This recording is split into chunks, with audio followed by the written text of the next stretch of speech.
Hello, and welcome to this week's Movie Math, where apparently Spider-Man No Way Home does have a sixth villain, Omicron. What a crazy name for the variant. It's a Greek letter of the alphabet, but it sure does sound like a comic book villain, as many people were saying when it was announced over the holiday weekend. What horrible timing. Wow. For everyone, obviously, but particularly for industries, including the movie business.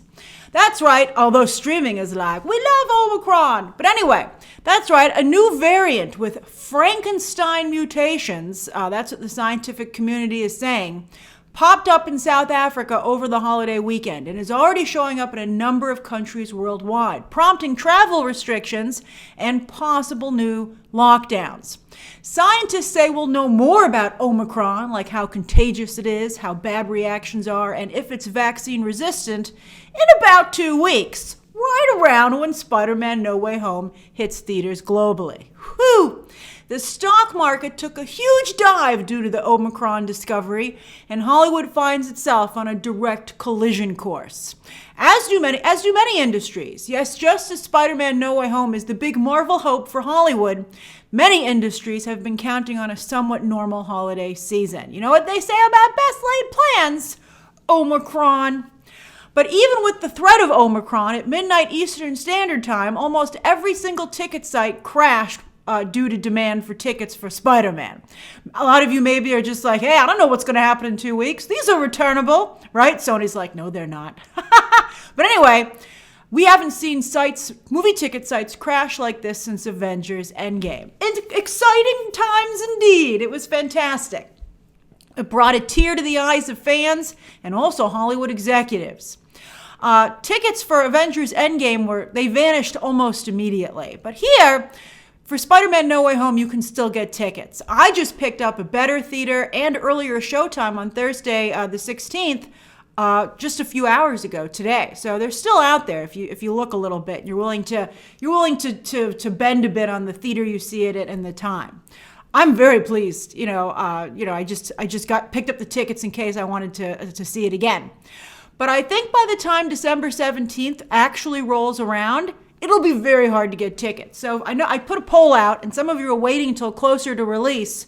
Don't wait too long, unless, of course, you want to wait and see it during that week, on a weekday when it'll be maybe a little bit less crowded. Some of you might feel, if I can't get tickets, I don't want to get tickets because, I think some people are still understandably wary of crowds. That's fine. Sony will take your money at any point that you would like to give it to them. Now, of course, Omicron might cause a number of the people who purchased tickets to, again, return their tickets at the last minute, but we'll see. You could just double or triple mask it. I think a lot of people, especially the kind of fan who wants to go opening weekend, ain't going to miss this movie.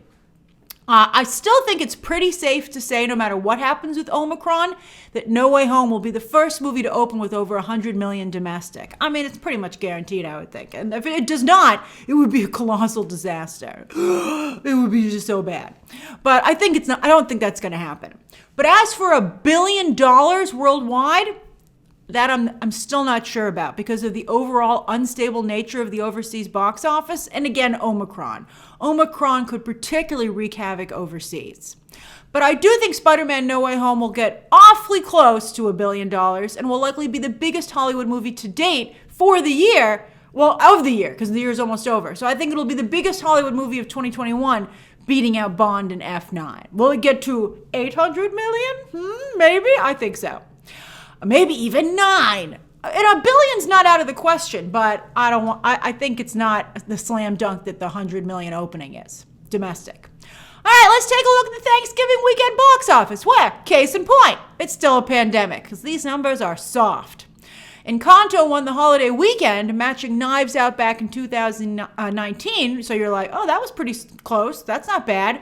But it's way lower than how Disney usually dominates the holiday frame. So yay, Disney dominated once again, but boo, it was much lower than it's supposed to be. I mean, even The Good Dinosaur posted better numbers than Encanto.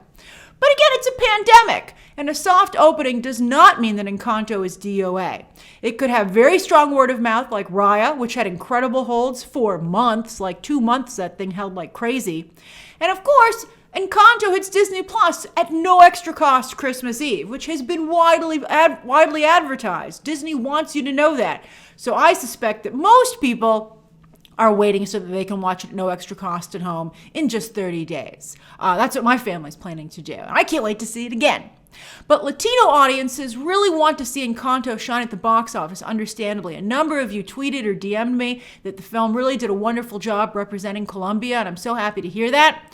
And the Latino audience was responsible for 52% of this opening weekend. That's incredible. That's really, really high. That's very unusual, but I think that show of support is wonderful. Encanto also had to contend with another family movie, Ghostbusters Afterlife. So they split the family audience right down the middle. And after the holiday weekend, Ghostbusters Afterlife is closing in on 100 million. Dune crossed. Woohoo! And Ghostbusters Afterlife is theaters only, but for how long? I suspect with the aggressive shortening of theatrical windows by all the studios, Ghostbusters Afterlife probably will also hit PVOD digital for Christmas as well. I mean, Sony's Venom had about a 2-month window, but since Spider-Man No Way Home will be Sony's holiday play in theaters, I'm sure they'd be happy to offer you an alternative. They just want to keep the money within the studio with Ghostbusters Afterlife at home, probably for a $20 to $30, whatever Venom is, purchase. I mean, Encanto will still be no extra cost on Disney Plus, so it'll have a much better price point, but Sony's going to want to get in on that holiday family digital viewing as well. And while what would you watch if you haven't seen either? What would be your Christmas stream? And while they're both excellent. And while House of Gucci is probably a no-go at this point as an awards contender, I don't think it's going to get, maybe at the Golden Globes. Nobody likes the Golden Globes anymore, understandably, but they're still having them this year. They're just not going to be televised, and the Golden Globes love Lady Gaga. Would she show up, even if it's the only award that she can conceivably get for this movie? That's an interesting question. We'll see. But it's a major building block for Lady Gaga's career. Not only are the audience scores solid, but 40% of the audience for opening weekend said they came to see her specifically. That's fantastic. A star is born indeed. That's wonderful. And this is the best opening for a drama since Sony and Amy Pascal's Little Women. You can see why they don't make a lot of dramas anymore.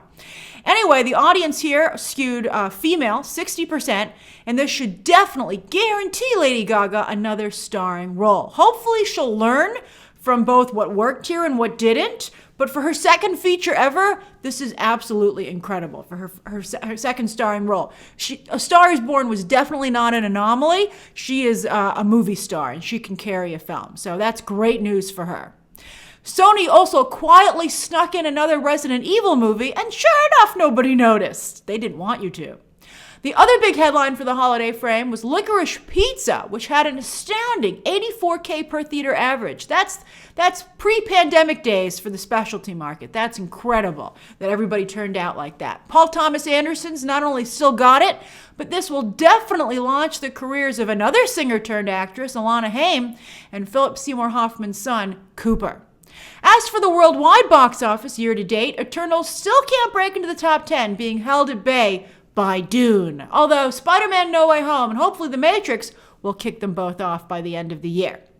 They come out so late in December, but technically they're 2021 movies. All right, so anyway, let's head over to streaming. For the last week of October on Nielsen, Netflix continued to absolutely dominate. Look at that chart. Netflix dominates thanks to content holding strong and a steady flow of new content. Sure, they have the binge model, but people can't get to stuff right away anymore. Some people, trickle in a couple of days or weeks later, and that's another key to Netflix's success. Only Ted Lasso this week was able to break into the top 10. Otherwise, it was the sea of Netflix. And with movies for the week of Halloween, that's when this was, sure enough, Hocus Pocus was queen, with Nightmare Before Christmas in third place. Well, Disney Plus had another Halloween hit with Coco for Day of the Dead. Isn't that great? I would love to see Coco join Hocus Pocus and Nightmare Before Christmas as a Halloween traditional movie. That gave Disney Plus 6 out of the 10 instead of the split they had last week with Netflix. So Disney should really realize that holidays are big for them. And of course, Hocus Pocus 2 is coming next year. That's going to be ginormous.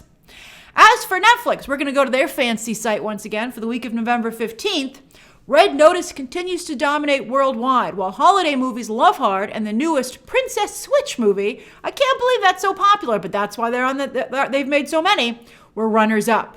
And look at that, Central Intelligence and Six Underground. Six Underground is an awful movie, unwatchable in my opinion, but still, they popped into the top 10, riding Red Notice's coattails. They need a Gal Gadot movie on Netflix, because, she's missing from that lineup. As for shows, and this makes me so happy, Arcane not only rose to #1 worldwide according to Netflix, it was at #2 last week, but according to Parrot Analytics, it is now the most popular original digital series of all time with American audiences. Parrot Analytics claimed it, Deadline reported it, Netflix retweeted it. That's the circle of promotional life. Oh, exciting stuff.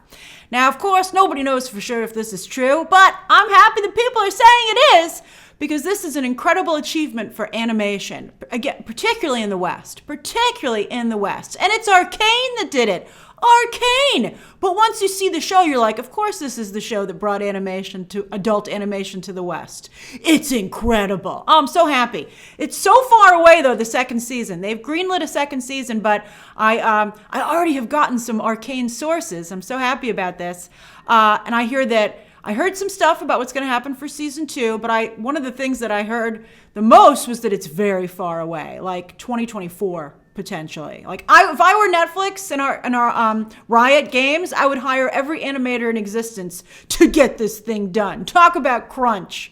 I think it would be nuts if we had to wait that long for season 2. That would be a real problem. So I hope they fix it. But anyway, you know who could benefit from this? Spider-Verse 2, talking about sequels. The first Spider-Verse, beloved by critics and fans, but had a very hard time finding an audience in theaters. Maybe it was just ahead of its time. And fascinatingly, Haley Steinfeld is in both things. Isn't that amazing? Oh, look, and there's Cowboy Bebop debuting in 6th place. While Arcane exploded, Cowboy Bebop has definitely imploded. Whew, I don't think that's getting us season 2. And we'll see though. And I mean, will Netflix admit that was poorly done? They might do a season 2 just to save face on that. We'll see. We'll see how it does on these charts in the next few weeks.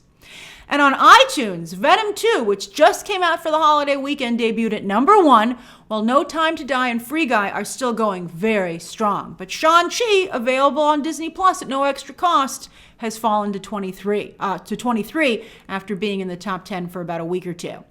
And Spencer continues to do very well as a PVOD purchase, as Kristen Stewart pulls ahead of Lady Gaga in the Best Actress race. And it's always interesting to see the most popular holiday movies as Elf joins the two Grinches. I love all those movies. Holiday movies are great. They need to make more of them. But the classics are fantastic. I never tire of them. It's weird. I can watch them every year. This coming week, things are slow, which is characteristic of the post-Thanksgiving frame, because Hollywood wants you to watch all their leftovers. So no major movies are hitting theaters, but Dune is going back to theaters on some IMAX screens this Friday. Check your local IMAX. Dune could be playing there, and it hits PVOD for purchase. It's no longer on HBO Max at no extra cost. Its window has closed. Netflix, of course, though, has a big week as always. Wednesday has season 3 of Lost in Space. Finally, an awards flick, The Power of the Dog. That's a very strong frontrunner. There's also original movies Mixtape and Single All the Way. That sounds fun. Michael Urie. I love Michael Urie. As well as series coming out Colton and a new season of the Great British Baking Show Holidays. HBO Max has Santa Inc., more adult animation from Seth Rogen, this time a series. This is very adult. Very adult. You've been warned. I hope they make that super clear. Then there's, it's like Sausage Party. Although the Sausage Party, this trailer doesn't look as good as Sausage Party. New series Harlem on Amazon and Pen 15 on Hulu. And also, NBC is sure to trend with another live musical, this time Annie, on Thursday night. And that's this week's movie math. How do you think No Way Home will do in theaters? Is Omicron a legit problem at the box office? What did you watch for the holiday weekend? And what do you have to catch up on? What new stuff might you be watching? Share your thoughts down below, subscribe today, and of course, as always, you can check out some more videos right now.